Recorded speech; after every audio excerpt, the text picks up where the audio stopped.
Our first talk today is on the effect of culture on emotional memory. We've got Carlyn, Fralick, Aubrey, Rochester, and Charlee, Sturkie. Thank you all.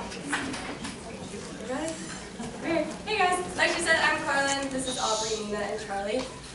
And so to get started, normally when studies are done on emotion and memory, findings have suggested that there's often emotional information often undergoes prioritized processing, which kind of influences memory.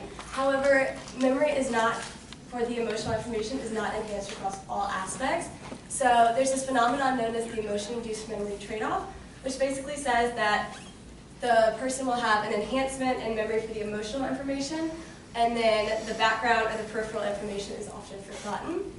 And so an example of this is known as the weapon focus effect.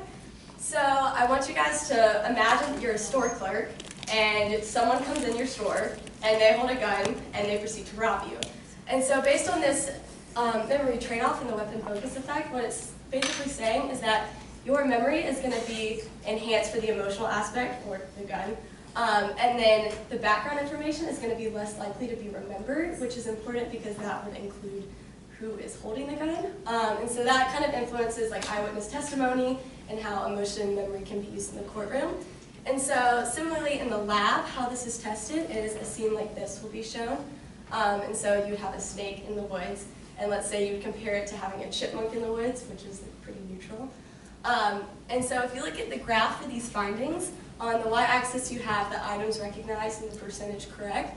And so for the neutral information, when you separate the objects and backgrounds, so for the chipmunk in the woods, the memory recall for the objects and backgrounds is fairly similar. However, in the emotional scene, the emotional objects, such as the snake, has a lot better memory than the background. And so the background also, if you notice between the neutral and emotional, is the memory is more impaired. And so, we're particularly interested in emotional differences across cultures because many cultural differences have been observed. For instance, East Asian cultures tend to be much more holistic than American cultures, meaning that they process scenes as a whole, whereas Americans are more analytical, meaning they process scenes as a series of discrete objects. This affects their allocation of attention. East Asians tend to allocate their attention more, or distribute their attention much more widely across a scene, whereas Americans tend to focus on the most salient object. For instance, East Asians are typically better at noticing changes in a scene that occur in context or background, whereas Americans are better at noticing differences concerning the most focal object. We believe this is related to collectivism and individualism. East Asian cultures seem to be much more collectivist, meaning that the group takes precedence over the individual, whereas American cultures are much more individualistic. This makes sense because if East Asians have to distribute their attention across an entire group, then they should distribute their attention across an entire scene as well. We're also interested in emotion valuation differences. East Asians tend to place more value on low arousal positive emotions, such as calm or peacefulness, whereas Americans tend to value high arousal positive emotions, such as excitement, and we're interested in how that may affect memory. So based on these previous findings, we have three major research questions we're looking at. The first one being whether or not we'll find a memory trade-off effect. And this is really an exciting question because memory trade-off effect hasn't been looked at cross-culturally before. It's really only been studied in the context of Western culture. And so we really wanted to see if this is a universal aspect of the emotional memory process. And then secondly, we wanted to see whether or not cultural influence on memory would be for different types of images. So in particular, we thought that East Asians would be more likely to remember background images as opposed to Americans. And again, this is related to the fact that they process things more holistically and more likely to be processing the background. And then lastly, we wanted to investigate whether or not culture would influence memory for positive arousing images.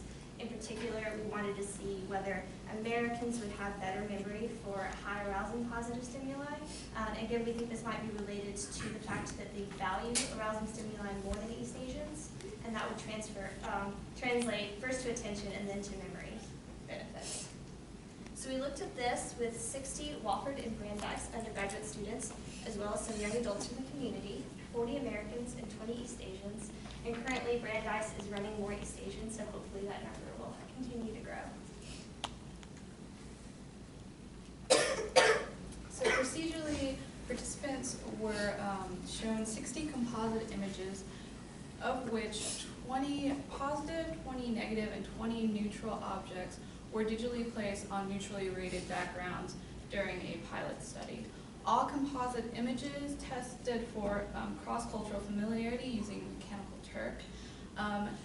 After the images were presented to participants for 3 seconds, they were asked to rate the image on an emotional intensity scale, from 1 being the most negative or unpleasant to 9 being the most positive or pleasant. Following the encoding task was a 20-minute delay procedure, and following that was a surprise retrieval task in which objects and backgrounds were presented independently from each other. During which, at the bottom of the image would be questions such as, did you see a Grim Reaper? Participants then had to identify whether the object or background shown was the same as what was presented in the study task, similar to what was presented in the study task, or an entirely new stimuli they had not seen before. In this experiment, we also observed differences between specific and general memory, such that if participants identified the same stimuli correctly, that means that they encoded it specifically and detailed. Comparatively, if they stated that the similar images were what they had seen, this means they may have remembered seeing a Grim Reaper, but didn't remember the specific Grim Reaper or church that they had seen before, and encoded it in a more broad context. Okay, so we did find an emotional memory trade-off effect regardless of culture, which is again really exciting. This indicates that this may be more of a universal aspect of emotional memory and not specifically just connected to Western cultures. And you can see the trade-off effect demonstrated here with the the negative and positive objects having a much better memory performance compared to their neutral backgrounds. Whereas if you look at the neutral objects, it's almost exactly the same as the backgrounds. And this was true for both specific memory and for general memory. Okay, did culture impact memory per type of image? Yes, it did. If you look on your right for objects, there's almost no difference in memory between East Asians and Americans, but if you look on the left for background, East Asians had a significantly better memory for backgrounds compared to Americans. And to answer the question, did culture impact memory for positive high arousal? Marginally speaking, yes, it did. And so when we compared the positive high arousal for general memory, we found that Americans, for the general memory, had better memory for the objects in the high arousal condition compared to East Asians. And so this kind of demonstrates that it's possible that arousal might indeed influence cultural differences in memory. And so we could attribute this because previous studies have found that Americans tend to value the high arousal positive images. And so we think that that could be attributed to why we found this. So in conclusion, we found that the trade-off occurred for both cultures. And again, this might suggest that the trade-off effect is for a universal aspect of emotional memory. We also found that East Asians specifically remembered backgrounds better than Americans, and this might be related to their holistic processing styles translating into memory performance. And then Americans generally remembered more positive high arousal stimuli compared to East Asians, at least marginally. And so that again might be related to their valuation, like seeking out certain stimuli, and that translates to memory performance. So cross-cultural cognition is an extremely new area of study that still has many questions to answer. At the moment, most studies regarding differences in motion across cultures have just examined emotional expressions, such as facial expressions, or how individuals respond to emotional experiences. We propose that by incorporating physiological measurements, we could directly assess an individual's response to an emotional stimuli instead of depending on self-report. So for future studies, Dr. Steinmetz's lab could perform a study similar to what we proposed today, but incorporate heart measurements as well as using hierarchical linear modeling in order to assess individual differences of arousal on memory performance. Thank you.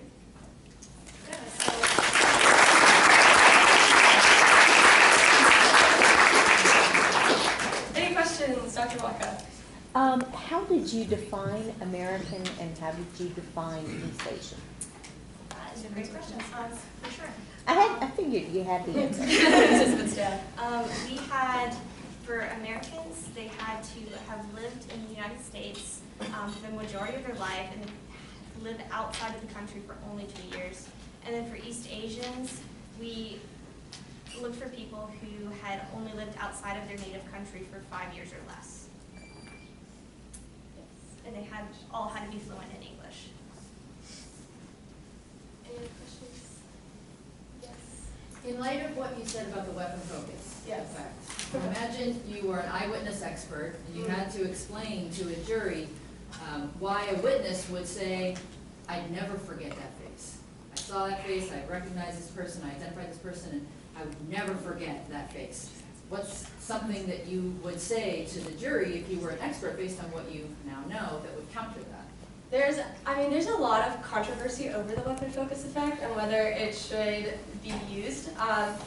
Because in some contexts, when there's a weapon presented, they don't find this trade-off for it. And so it would be really difficult to kind of justify it, I think, to a jury. But especially when you can consider the amount of stress and arousal that goes into an actual robbery or armed robbery or just any kind of crime. I think that's one of the problems I think with the studies is because it's really hard to induce that arousal and stress in a participant because more often than not they're just watching it happen.